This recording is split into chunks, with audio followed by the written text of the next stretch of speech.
Hello friends, आपण मैंने देखिछन्ति विश्वकर असल मुख जेजेमा परिवार सबु मेंबर को सामने खोली देइछन्ति और तांका बापा विषय में कहते कि तांका बापा कोटी कोटी टंका जुआ खेली लॉस कर देइथिले ओ उमा ए घर बंधा रखी तांकु से टंका साहाय्य करथिले ओ सान भाईर मान सम्मान केमती आंच न आसिबो सेति से ए कथा मध्य परिवार अन्य मेंबर मानकु जणि नथिले। ए कथा सुनी अभि और तांका मां बहुत व्यस्त होई पड़छन्ति ओ कांदी पकाउछन्ति। पर जेजेमा बनू मर्डर केस कथा विश्व को कही ताठारु कथा आदाय करथिले जे से सतरे से मोबाइल टू नहीं वीडियो डिलीट कर देथिला। देव जाय कहउछन्ति अभि और तांका मां का आगे कहउछन्ति जे मोर आ तम आगे मुह देखी चलिबा पई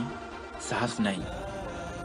ऊपर अभि देव को बुझेछन्ति और कहछन्ति जे तोर एथरे किछि दोष नहीं, मु तो सहित सब बेले अछि। ओ श्रद्धा को अभि जाइछन्ति छाड़िया पई किंतु श्रद्धा कहछन्ति जे मु एका चली जिबि, तमे बे तम परिवार को सहित रुह। ऊपर अभि श्रद्धा को कहछन्ति जे मु सब सही परिबि, सब दोष तमर क्षमा कर परिबि, किंतु तुमको आउ का सहित मु शेयर केबे कर परिबिनी। सेपटे आयुष बाहर काका को शव संस्कार करने और एलोरा बाध्य कर सहित जीवाई और कहते जे मु झील तो मोर हक अच्छी शव संस्कार करने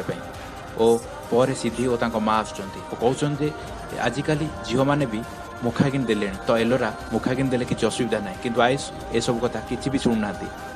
और एलोरा को धमक दे कबाट लॉक कर दे आयुष चली जाउछन्ति और एलोरा कांदी कांदी कहउछन जे मते हेल्प कर किंतु आयुष कहउछन जे काका बे नाहाती तो मो सहित तू संपर्क भले रखा चाहूँ जदि ताले मोर सब कथा मान नहले आम भाई भौणी संपर्क आग भली रहिबो।